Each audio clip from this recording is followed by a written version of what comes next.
라는 분이 이런 이야기를 했습니다.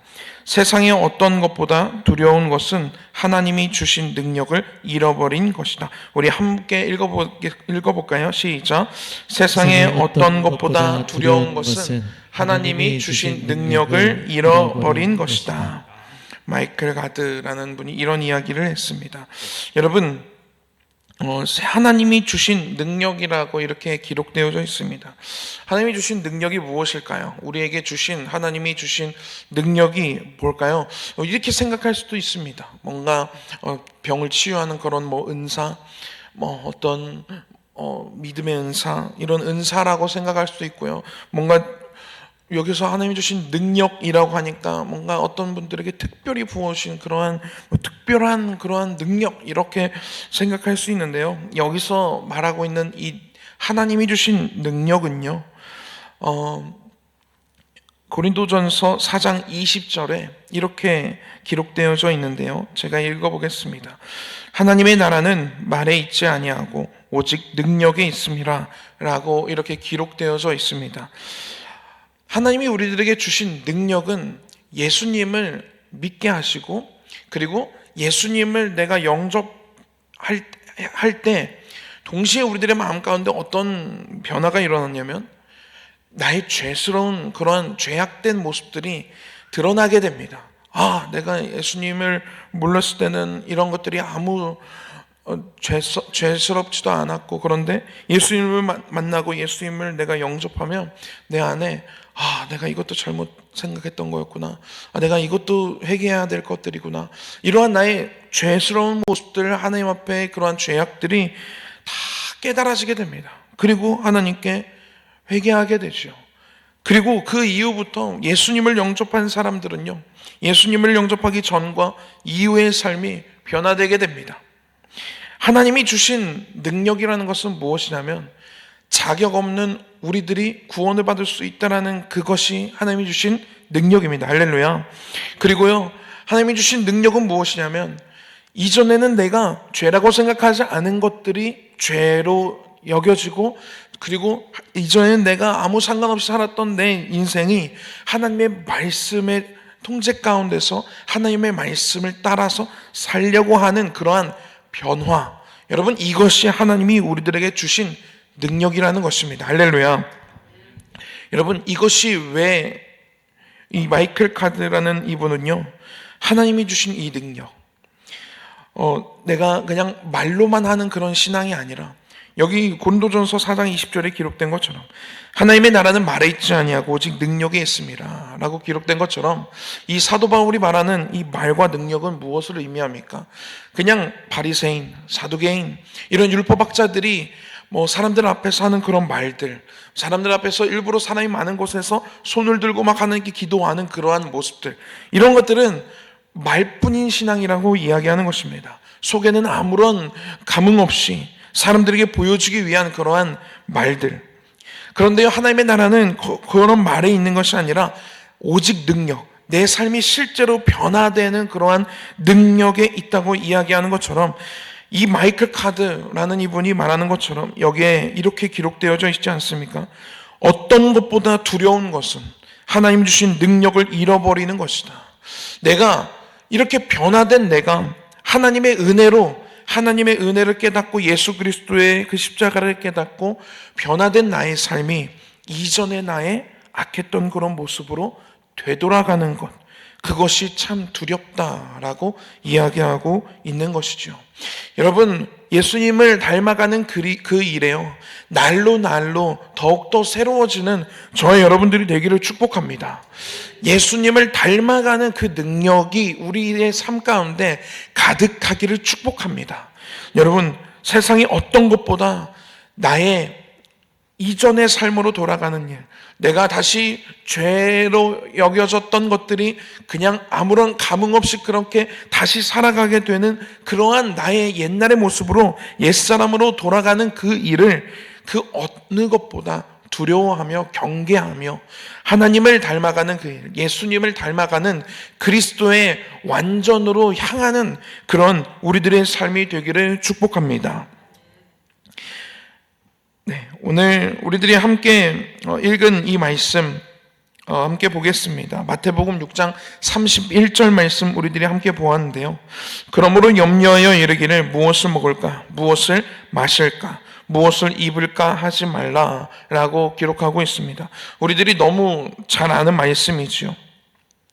우리는 때로는 무엇을 먹을까, 무엇을 마실까, 무엇을 입을까를 고민하고 그냥 이것이 뭐 먹지? 맛있는 거 뭐 먹지? 무엇을 마실까? 이 중에 뭐 마실까?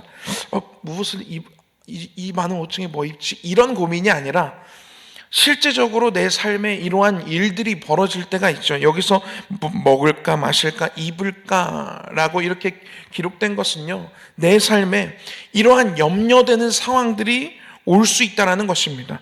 무엇을 먹을 것이 없어서 뭘 먹지 도대체? 무엇을 마실까? 마실 것이 없어서, 무엇을 입을 것이 없어서, 이렇게 우리들의 삶에서 걱정과 염려를 가져다 주는, 이것은 그냥 대표적인 이야기들이고요. 그런 상황들이 우리들에게 찾아올 때가 있다라는 것입니다. 그런데요, 성경은요, 염려하여 이르기를 무엇을 먹을까, 무엇을 마실까, 무엇을 입을까, 이런 먹을 것이 없고 마실 것이 없고 입을 것이 없는 이런 상황에서요, 그러한 것들을 염려하지 말라라고 이야기하고 있습니다. 여러분, 우리들은요, 날아가는 새들도요, 하나님이요, 그들도 먹이시고, 그리고 주변에 이렇게 피는 그러한, 여기 이렇게 추운데도요, 이 주차장 요쪽, 여기 플랜카드 되어 있는데 말고요, 교육관이랑 우리 사이 말고 이 옆에로 나가는 그쪽 있지 않습니까? 그쪽 화단에 한번 가다가 보십시오. 거기에 꽃이 펴 있어요. 이렇게 추운데도 그게 무슨 꽃이죠? 몰라요. 근데 어쨌든 이 추운데도 어떻게 그렇게 꽃이 펴 있을까? 어제 그걸 보면서 그런 생각을 했었는데, 그런 꽃들도요, 하나님이요, 이렇게 추운데도 이렇게 꽃을 피게 하십니다. 노란 색깔로 이렇게 펴져 있는데요, 얼마나 그것이 참 기특하기도 하고 예쁘기도 한지요. 여러분, 그런 그냥 들풀, 저는 이름도 모르는 그런 꽃들도요, 하나님이요, 때 되면 피게 하시고요, 이런 추운데도요, 견디게 하십니다. 여러분, 우리들의 상황 속에서 무엇을 먹을까, 무엇을 마실까, 무엇을 입을까가 염려될 때가 있죠.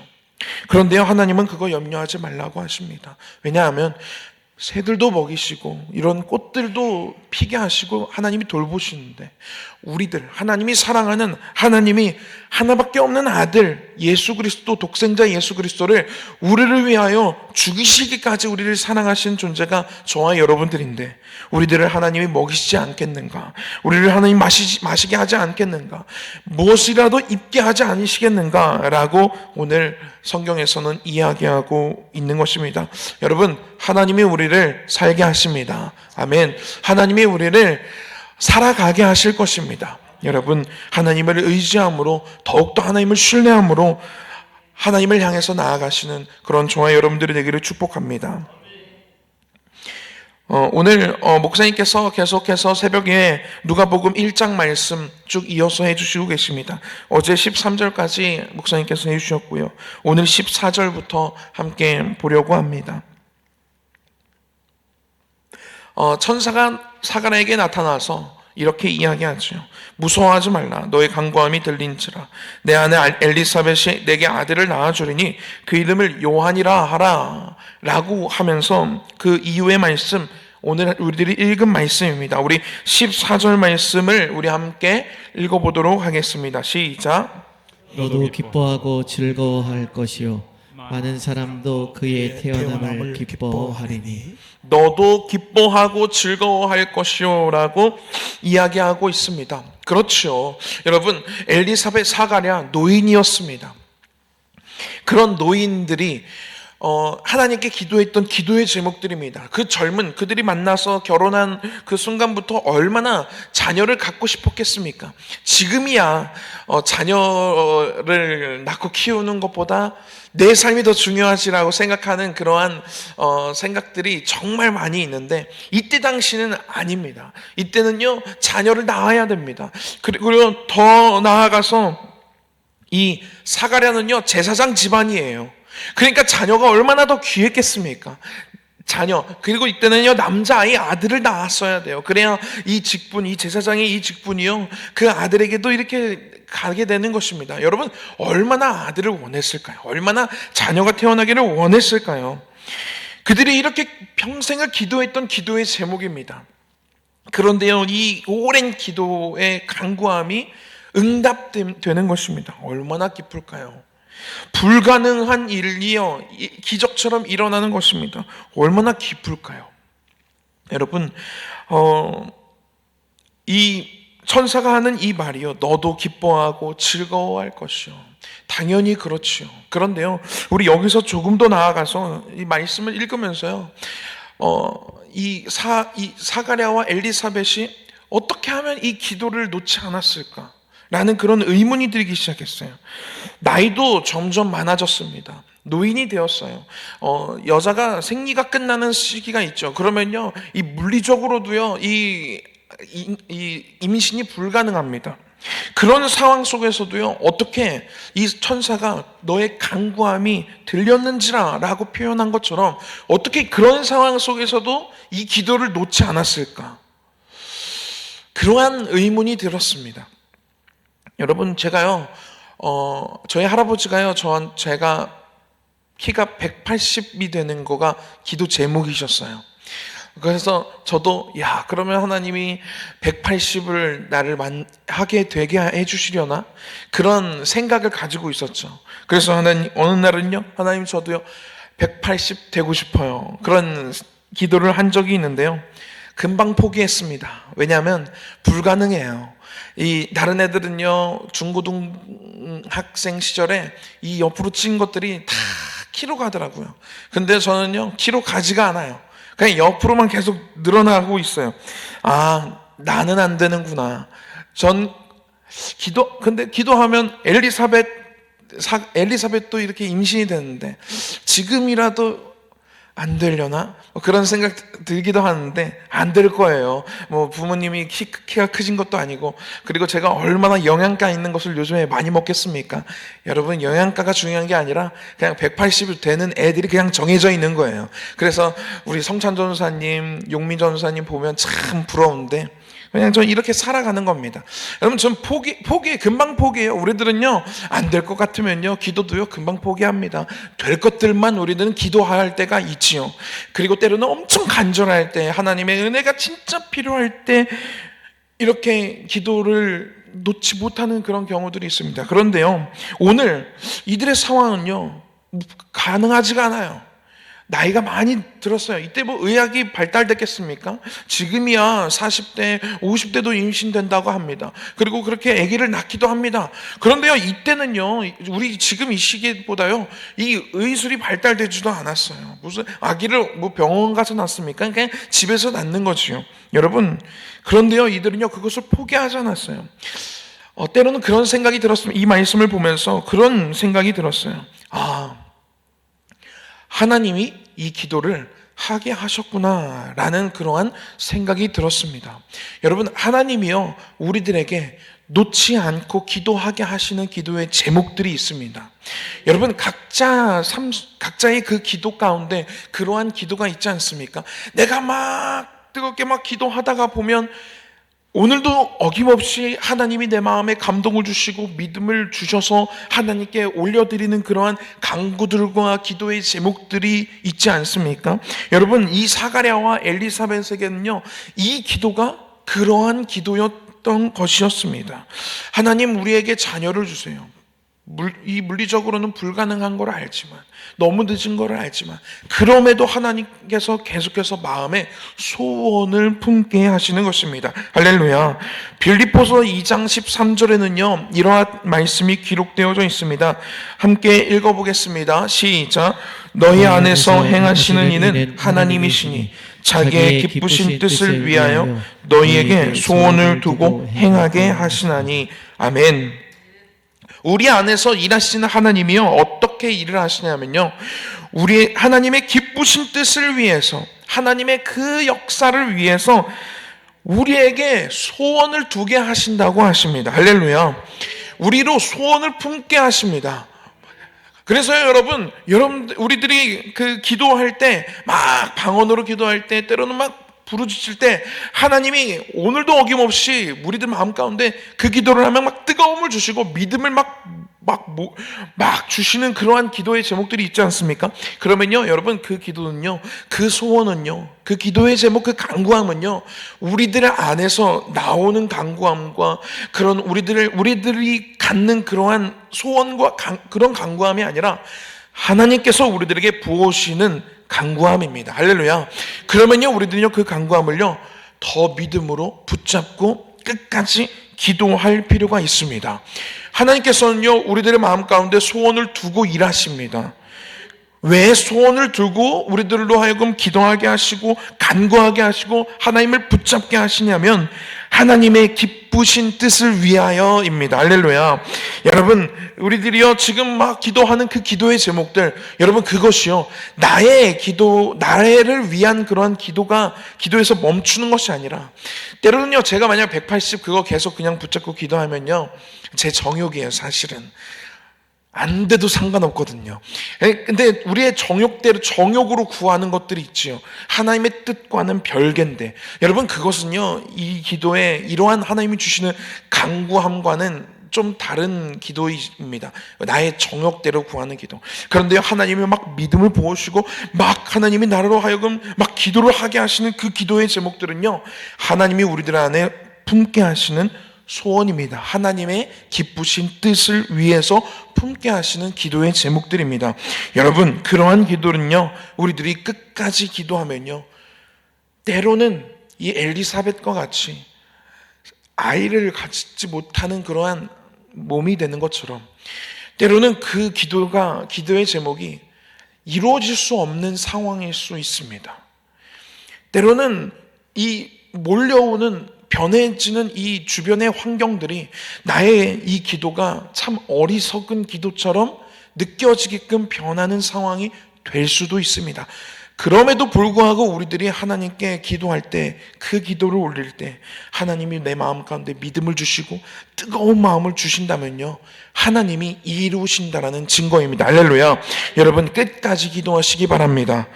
하나님의 기쁘신 일을 위해서 그 기도의 제목들을 하나님께서 사용하실 것입니다. 여러분, 그러니 이 엘리사벳과 이 사가랴에게 이 요한이 출생하고 이 태어남이 얼마나 큰 기쁨이 되겠습니까? 아, 내가 지금까지 했던 기도를 하나님이 들으셨구나. 아, 하나님은 불가능한 일을 이루시는 그런 분이시구나. 아, 하나님이 우리에게 이 자녀를 위한 이 기도를 포기하지 않게 하신 이유가 여기에 있었구나 라는 것을 이들이 깨달아지는 그 순간 그들에게 얼마나 그것이 큰 기쁨이겠습니까? 아, 내 삶이, 이 기도의 제목이, 이 간구함이 하나님의 기쁘신 뜻을 위해서 지금 내가 동참하고 있구나 라는 이 마음이요, 이 믿음이요, 얼마나 큰 기쁨이겠습니까? 여러분, 이러한 기쁨이요 우리들 안에 가득하기를 바랍니다. 이런 기쁨의 사건이요 정말 많기를 축복합니다. 여러분, 그럴 때요 하나님과 함께 동행함이 참 기쁨인 것을 우리들은 깨닫게 될 것입니다. 하나님의 살아계심이 직접 느껴지며 하나님께 감사하는 우리들의 인생이 될 줄로 믿습니다. 그리고요, 이 엘리사벳과 사가랴뿐만 아니라 그 14절 이후의 말씀에 이렇게 나와 있어요. 많은 사람도 그의 태어남을 기뻐하리니 라고 기록되어져 있습니다. 저 아들이 태어났을 때요, 주변의 사람들이 많이 기뻐해 줬어요. 선물도 많이 주셨고요. 그리고 특별히 양가 부모님들이 정말 행복해 하셨습니다. 태어났을 때. 여러분, 우리가 아기가 태어나면 부모도 기쁘지만 주변에 있는 사람들도 함께 하지 않습니까? 그런데요, 여기서의 많은 사람이라고 되어 있는 이 많은 사람들은요, 그냥 엘리사벳과 사가랴가 얼마나 이 아이를 갖고 싶어 했는지, 얼마나 이것이 그들의 기도 제목이었는지 아는 그런 사람들이 우와 진짜 이제 하나님이 이 기도에 응답해 주셨어, 이 정도의 기쁨. 여러분, 이 기쁨을 말하는 것이 아닙니다. 여기에 나타나는 이 많은 사람은요, 우리 16절 함께 보겠습니다. 16절에 이 많은 사람들이 나타나는데요, 어떤 사람들이냐면 함께 읽겠습니다. 시작. 이스라엘 자손을 주 곧 그들의 하나님께로 많이 돌아오게 하겠습니다. 여기에 기록한 이 천사가 말하고 있는 이 많은 사람들이 기뻐한다라는 그 많은 사람들은요, 누구를 말하는 거냐면 이 세례 요한의 인생을 우리는 기록되어져 있기 때문에 알고 있습니다. 그가 어떤 인생을 살았는지, 그가 얼마나 많은 사람들을 예수님께로 인도했는지를 우리는 너무 잘 알지요. 그러한 인도를 통해서 세례 요한을 통해서 회개하고, 그리고 세례를 받고 다시 예수님을 영접하게 되고 예수님께 향하게 된 그 많은 사람들, 주 곧 그들의 하나님께로 많이 돌아오게 된 그 사람들의 기쁨을 나타내고 있습니다. 여러분, 이것이 참된 기쁨입니다. 하나님이 우리들의 인생 가운데요, 많은 축복을 주실 때가 있어요. 정말 가정도 정말 안 부러울 것 없이 그렇게 자녀들도 잘 크고, 그리고 하는 그러한 일들도 어떤 문제 없이 잘 이렇게 형통하는 것, 이것도 축복이죠. 그리고 내가 목표하는 그런 것들, 그리고 내 삶에 어떠한 문제도 없는 것, 건강한 것, 이런 것들도 감사할 제목이고 축복입니다. 그런데요, 진짜 축복은 무엇이냐면 우리들로 하여금 나의 인생을 통해서 많은 사람이 하나님께로 돌아오게 되는 그 일에 내가 쓰임받는다면, 여러분, 이것이 진짜 큰 축복인 것입니다. 할렐루야. 많은 사람도 그의 태어남을 기뻐하리니. 그를 통해서, 세례 요한을 통해서 얼마나 많은 사람들이 예수님께로 인도함을 받았습니까? 그는요, 예수님이 오실 그 길을, 그의 일생을 통해서 그의 인생이 그 인생이었어요. 예수님이 오실 길을 그냥 닦는 인생이었습니다. 그리고요, 그를 통해서 은혜를 받은 그 많은 사람들을요, 예수님이 오셨을 때, 예수님의 사역이 시작될 때 기꺼이 나는 죽고 예수님께로, 예수님만 드러나게 하는 그런 빛도 없고 아무런 것도 없이 조용히 없어져가는 그러한 인생, 그 인생을 선택한 사람이 세례 요한이었습니다. 여러분, 그의 이러한 전도와 그의 예수님께로 인도하는 그 인도를 통해서 많은 사람이 구원을 받게 되었습니다. 여러분, 많은 사람의 그의 태어남을 기뻐하리니. 여러분, 우리들의 인생이요, 그런 인생이 되기를 축복합니다. 나의 삶을 통해서, 나의 인생을 통해서, 나의 어떠한 말들을 통해서 많은 사람들이, 예수님을 알지 못했던 사람들이 예수님을 알게 되는 인생, 나의 가족들이 정말로 나를 통해서 정말로 예수님께로 인도되어지는 그러한 인생, 그러한 인생이 하나님 보시기에 참된 참으로 기뻐하는 그러한 인생이라는 것입니다. 여러분, 이러한 세례 요한과 같이 우리들은 살 수는 없지만, 우리들이 할 수 있는 환경에서, 우리들이 할 수 있는 한 하나님께로 많은 이들을 인도해 나아가는, 전도해 나아가는 그러한 우리들의 인생이 되기를 축복합니다. 그리고요, 이어지는 말씀에요, 15절 말씀, 제가 한번 읽어보도록 하겠습니다. 이는 그가 주 앞에 큰 자가 되며 라고 기록되어져 있어요. 이 세례 요한이요, 태어나기도 전에 천사를 통해서 엘리사벳과 사가랴에게 이렇게 이야기하는 것입니다. 너 태어나는 이 요한은 주님 앞에서 큰 자가 될 것이다 라고 이야기하고 있습니다. 그리고요, 그 큰 자가 된다라는 것에 대한 그 조건, 큰 자가, 어떤 자가 하나님 앞에 큰 자냐를 그 뒤에 기록하고 있어요. 함께 읽어볼까요? 15절, 16절 말씀, 우리 한 목소리로 읽어봤으면 좋겠습니다. 시작. 이스라엘 자손을 주 곧 그들의 하나님께로 많이 포도주나 독한 술을 마시지 아니하며 모태로부터 성령의 충만함을 받아 이스라엘 자손을 주 곧 그들의 하나님께로 많이 돌아오게 하겠습니다. 아멘. 주 앞에 큰 자가 된다고 이야기하는데요. 큰 자가 되는 첫 번째 그건 무엇이냐면 포도주나 독한 술을 마시지 아니하며 라고 기록하고 있습니다. 이거는요 그냥 술을 마시지 않는 인생, 그것을 말하는 것이 아니라 이 나시린의 인생, 하나님 앞에 세상 가운데 타락되어져 가는 세상 가운데서 하나님 앞에 그 어떤 것들보다 거룩하게 나 스스로를 구별해서 깨끗한 인생을 살아가는 그러한 인생을 이야기합니다. 하나님 앞에 큰 자는요, 어떤 사람이 큰 자냐면 하나님 앞에 하나님의 말씀으로 나 스스로를 점검하며 하나님 앞에 항상 정결하게 서 있으려고 노력하는 그러한 인생을 하나님은요 큰 자라고 하나님은 여겨주십니다. 여러분, 세상의 사람들과 우리들의 인생이요 똑같다면요 하나님이 우리를 큰 자라고 여기지 않으세요. 세상에 하는 사람들의 말들과 세상에 하는 그러한 믿음 없는 그러한 이야기들과 내가 하는 말들이 똑같다면요 하나님은요 우리들을 큰 자로 여기지 않으십니다. 여러분, 우리들은 하나님 앞에 큰 자가 되기를 원하지 않으십니까? 그러면요 우리 스스로를요 하나님 앞에 하나님 말씀을 비추었을 때 우리들 스스로를요 잘 구별해가는 그러한 인생이 하나님 앞에 큰 자라는 것입니다. 그리고 이렇게 나와 있어요. 모태로부터 성령의 충만함을 받아 라고 기록되어져 있습니다. 성령의 충만함을 받는 그런 인생. 성령이 우리들에게 주시는 감동들이 있습니다. 기도하면 주시는 감동들이 있습니다. 그 감동들에 순종하면서 살아가는 것. 성령님이 내 안에서 일하시기에 충만하게 내가 하나님의 말씀, 성령님의 감동에 내가 순종하는 것. 그러한 인생을요 하나님은요 큰 자라고 이야기하고 있습니다. 그리고요 16절 이스라엘 자손 주 곧 그들을 하나님께로 많이 돌아오게 하는 그런 인생을 하나님은요 큰 자라고 이야기하고 있습니다. 여러분, 실제로요 세례 요한의 사회적 지위가요 어땠습니까?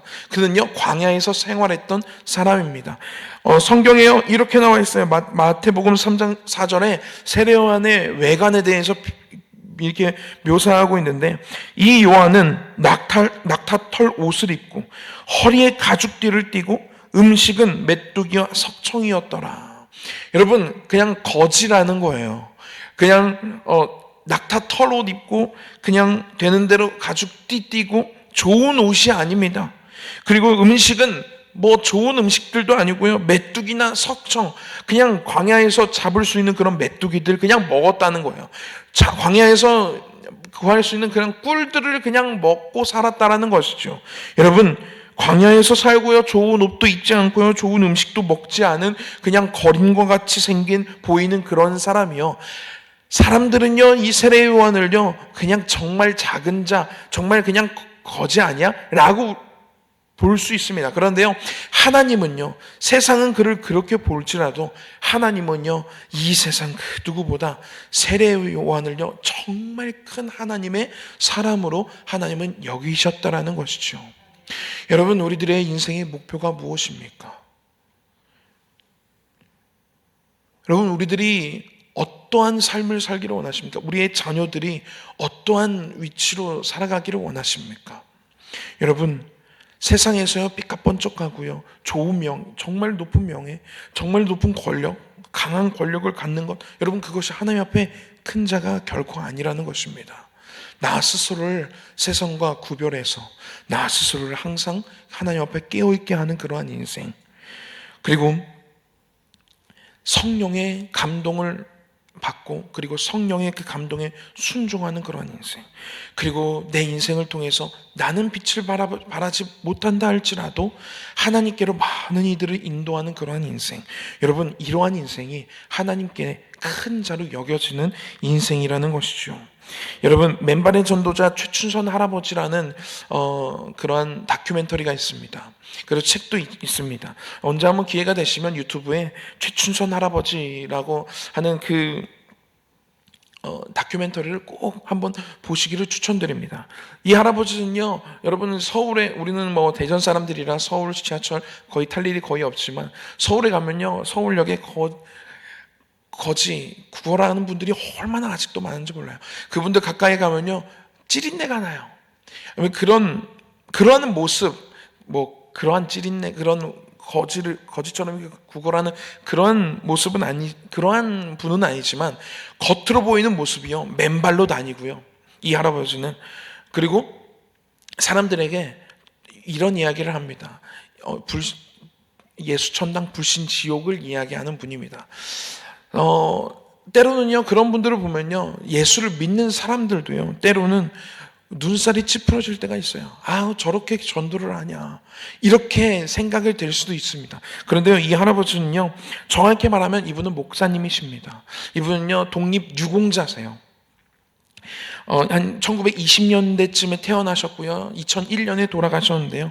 근데 이분이 어떤 분이었냐면 일본 와세다 대학에서 유학을 했습니다. 그래서 5개 국어를 이 당시에 능통하게 하시는 분이 이분이었어요. 그리고요, 물려지는 부모의 재산이 얼마나 많았는지요, 김포에 학교, 교회, 양로원, 고아원, 양계장 등 수십만 평의 땅을 소유한 그런 부자였어요. 그런데요, 이분이 어느 날 예수님을 믿고 예수님을 내가 은혜를 정말로 뜨겁게 경험한 이후에 내가 가지고 있는 이 소유, 이거 내 거 아니다 라고 생각하면서 이 땅도 다 나눠주고요, 불쌍한 사람들한테. 가지고 있는 옷도요, 그냥 벗어서 나눠주고요. 그래서요, 이 모든 재산을 다 나눠줘요. 그리고요, 이분은 어디서 돌아가신다냐면 지하철 의자에서 앉아서 조용히, 끝이 그렇게 끝나요. 또 지하철 의자에 앉아서 돌아가시게 돼요. 여러분, 가족들의 원망도 많이 받았습니다. 많은 가족들이 이 할아버지를 떠났고요. 그런데요, 이분의 이 다큐멘터리가 되면서 이 시대의 진정한 사도셨구나, 이 시대의 진정한 하나님의 제자였구나 라는 그러한 평들이 가득합니다. 여러분, 그의 인생, 빛을 발한 인생이라고 볼 수 있습니까? 이 세상에서 정말로 정말 사람들이 막 우러러보는 그런 인생이라고 볼 수 있습니까? 이 할아버지를 우리는 큰 자라고 우리들이 여길 수 있겠습니까? 그런데요, 하나님 앞에서요, 이 할아버지는요, 세상은요, 이 할아버지를 그냥 미친 사람, 미치광이, 그냥 광인이라고 이야기하고 판단할 수 있겠지만, 하나님은요, 이 할아버지, 이 목사님을요, 정말 큰 자라고 여기실 것입니다. 그의 인생을 통해서요, 예수님의 삶을 보여줬기 때문입니다. 여러분, 하나님이 우리들에게 원하시는 삶, 세례 요한과 같은 그러한 인생입니다. 나의 것, 나의 욕심, 나의 목표를 따라가는 인생이 아니라 나는 없고 예수로 사는 그런 인생, 나는 가려지지만 예수님을 드러나게 하는 그런 인생을요, 하나님은 오늘 말씀 가운데 이는 그가 주 앞에 큰 자가 되며 라고 말씀하고 계십니다. 여러분, 저와 여러분들의 인생이요, 하나님 보시기에 큰 자가 되는 그런 인생이 되기를 축복합니다. 기도하겠습니다. 하나님, 오늘 세례 요한의 태어남에 대해서, 그 태어남이 어떤 의미인지에 대해서 우리들에게 말씀해 주시니 너무나도 감사합니다. 하나님, 그의 인생이 정말로 나는 드러나지 아니하고 정말 하나님을 드러내는 그러한 인생이었습니다. 하나님 앞에 정말 세상 가운데서 정말 거룩하게 구별된 그러한 인생이었습니다. 성령의 충만함을 받는 인생이었습니다. 하나님, 정말 많은 이들을 하나님께로 돌아오게 하는 그런 인생이었습니다. 하나님, 우리들의 삶이 이러한 삶이 되기를 주님 간절히 바라오니, 하나님, 우리들의 삶을 통해서 주님 역사하여 주시옵소서. 정말로 하나님만을 바라보며 정말로 하나님 앞에 정말로 세상 가운데서 거룩하게 구별되는 그러한 인생, 정말로 성령님의 충만함을 받는 그러한 인생, 많은 이들을 하나님께 돌아오게 하는 그러한 인생으로 우리들의 삶을 축복해 주시옵소서. 하나님, 그러한 인생으로 살아갈 수 있도록 주님 우리들의 믿음을 허락하여 주시옵고, 정말로 하루하루 주님과 동행하며 살아가는 그러한 인생이 될 수 있도록 주님 우리들의 마음 가운데 늘 함께하여 주시옵소서. 예수님의 이름으로 기도했습니다. 아멘. 하늘에 계신 우리 아버지여, 이름이 거룩히 여김을 받으시오며 나라가 임하옵시며 뜻이 하늘에서 이룬 것 같이 땅에서도 이루어지이다. 오늘날 우리에게 일용할 양식을 주옵시고, 우리가 우리에게 죄 지은 자를 사하여 준 것 같이 우리 죄를 사하여 주옵시고, 우리를 시험에 들게 하지 마옵시고 다만 악에서 구하옵소서. 나라와 권세와 영광이 아버지께 영원히 있사옵나이다. 아멘.